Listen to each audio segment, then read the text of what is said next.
Hi everyone. Today let's talk about how to maximize your property tax protest chances. I'm Joel, founder of Easy Prop Tax LLC. So, as a disclaimer, I'm not a licensed assessor or agent. I can't and will not represent you in your protest, and my software does not do so either. It just purely helps you do your protest faster and easier in a way that is very easy to verify one way or the other and systematically. So, that said, the keys. Here's how you can beat the county. First off, you have to prove them wrong. That is the number one goal in your protest case. Once you prove that the county's facts are wrong, the sky's the limit. Then you remind the board that the burden of proof is on the county, not on you. So in other words, they have to prove that their case is strong. And the problem is, once you've proven that they've got details wrong, they don't seem like they know what they're doing, and it's very easy for you to win. So the very first thing is to prove that they're wrong. So as an example, you can see in this picture, property 10. So out of the county's 4 sales grid and then 10 equity comps, I actually went out and I knocked out every single property that I could that had any sort of picture of the interior. And this is actually the last one, and you can see this is actually what I wrote. We started with ridiculous comparisons, and we're gonna end. So this house actually has a pool. It's 5 times bigger than mine, and it's located on 3 lots with outstanding views of Lake Travis and the hill country. So it has a view. And the interior picture shows an updated kitchen countertop and supports a claim in the text of the property description that it was updated, and it describes it has all these features. And so all of these things kind of prove that this property is not a good comparable for mine. So that's the goal here. You want to prove that every single property that they have that you can see any details of, and you don't actually have to get every single property, right? Because some properties, they're not going to have interior pictures, and that's okay. The point is you're trying and you're showing pictures. It's very important that you have pictures. I would say I won my case for my own protest here solely on the basis of the fact that, as the board member said, Joel has pictures, the county doesn't have any. And that really was it. Like, just based on that one fact that I've got pictures of everything out the wazoo, and the county has 0 pictures, then they can't prove what they're saying, whereas I can. I mean, I've got the listings here and there. I'm not making this stuff up, and so it's very easy to make the case. And showing that, hey, you're comparing my house, which doesn't have a pool, to a house which has a pool that could easily 50 to 100 grand.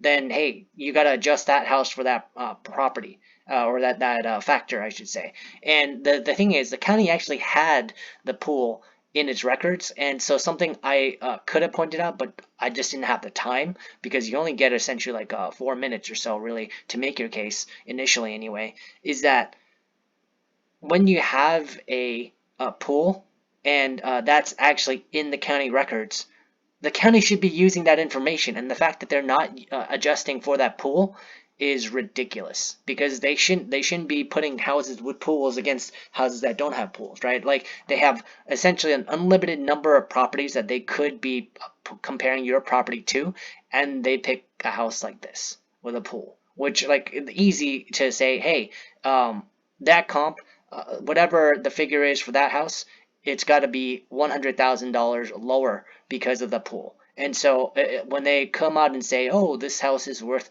like, if it was like your house, then your house would be worth this much. Well, no, you take my house value that compared to this house, lower to 100,000, and then see, and that's just that one difference, right? Like, that by itself already tosses the comparison out the window. When you have other differences, like it's on a 5 times bigger lot, and it's got a interior remodel and all that stuff, like, if you have one difference, that's enough to knock out this comp as being legitimate, and everything else is just additional proof that the county doesn't know what they're doing. So that's the goal here. You got to make them rub their faces in the fact that they really don't know what's going on before the board can justifiably say, okay, you know what?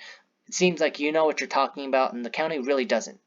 The next thing is proving that they're either picking remodels, like in this case, or weaponized elderly. And this is actually something that was very interesting. In my case, when I pointed out what was going on with this weaponized elderly, this is something that actually got the board members so upset that they actually decided, oh, you know what?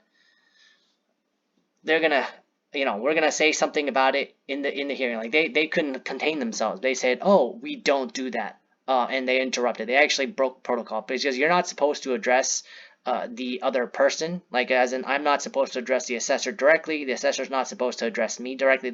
Everyone's supposed to address the board to try to, as an attempt to depersonalize it. So he actually broke the rules, and as I was talking, he interjected, which is not something that assessors are supposed to do. Like they're supposed to be the ones who are professionals, right? But I out professional the professional here, and got him to make that sort of thing. And the board actually had to reprimand him by saying, hey, please maintain decorum or something along those lines. So it's quite interesting. And what I basically said is, what the county in my area is doing is they're finding houses owned by rather houses that are not protesting, or the value is just essentially like going up. So let's say this house was 100,000, and let's say 2 years ago, and then the house, they basically increased it, the market value, up to say 300,000 or 400,000, right? Somebody tried to protest, maybe didn't know how, they lost, and then the end goal is they use that house to say, oh, all the other houses in this area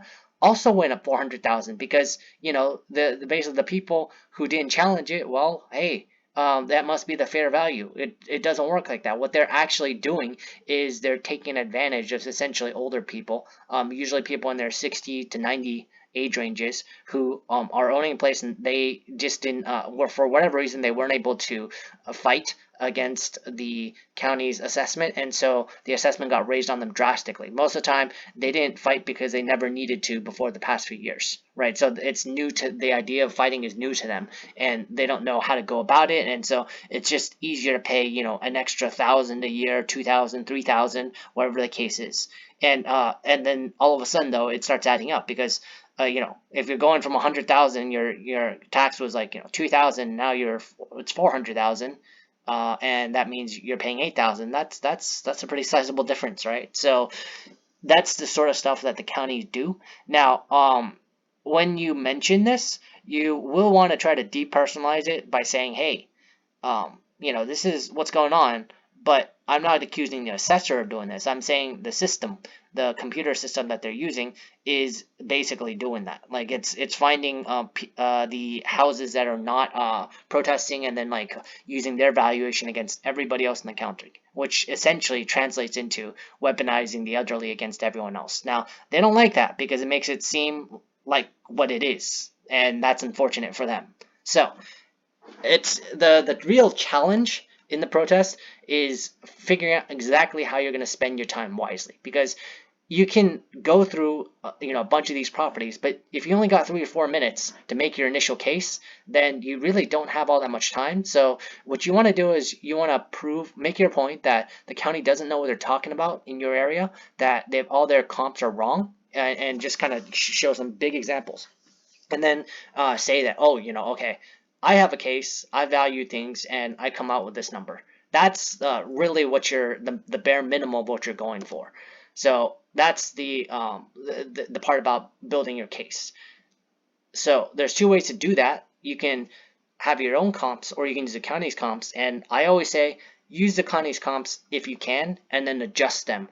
So in other words, like if we went back to this property, what I would do here, this is not really a close comparison, so I wouldn't use this, but if I did, what I would do is, okay, let's take out the pool and then say, what's the average price of a pool built in whatever year that you think this pool is built in, and then strip that out from the value of this property. Then say, oh, this property is 1.2 acres, mine is 0.25 acres, so what's the differential? And then strip that value out, and basically just take everything that makes this house different and better from your house away, and then you come out with a number. And then because those are documented differences between this house and your house, the county can't say, oh, that's a totally invalid methodology, because then they're incriminating themselves. Like they're including all these things that shouldn't have never been there, and then they're saying that, oh no, you can't use that. No. If they're going to use this, and then you use it too, and then there's nothing they can say about how this you're cherry picking. And that's what you're trying to avoid. You're trying to avoid giving the board a reason to side with the county. And so when you use the county comps and then you adjust them appropriately, guess what? The county doesn't look so good anymore. So always use the county's comps if you can. So you want to find the ones that are relatively close in the county. I mean, depending on how you view things, like you probably could get a lower figure if you adjusted the most extreme property differences in the county comps. So like if they have 10 houses and house numbers 8, 9, 10 are the most different from your house, you could probably get a lower value for your own house just based off of those three. So since the county already says that, these are the comps that we chose that are the absolute best, you want to, like, if you want to lower your value in a way that is legitimate, if like it's workable, but it is a little bit shady. A little bit, but it's definitely justifiable because the county already picked these houses, so they can't say you picked the wrong houses. Well, they picked it first, so you can do that, and it'll probably lower your house's value for your case significantly, and it'll help you. I would say, like, you probably don't want to do that, but you can, and there's nothing that the county can do to stop you, and it's a totally legitimate way to do things. So on top of that, so that's why I say, like, use houses whose condition is actually similar to yours on the inside. But if you don't want to do that, you use the most extreme and then you adjust for those. You'll actually probably get a bigger discount on your property taxes. So just saying. So this is why you would want to use something like Easy Prop Tax, because you could just, you could do all these by hand, or you can just kind of like put it you can type it all into the system, and yes, you have to type it in, but everything comes out, it's spit out automatically. You don't have to line things up and all that stuff. Everything just works, so it just saves you a bunch of time when you're doing this stuff, and you can have all the differences built in. So that's my plug for my protest software.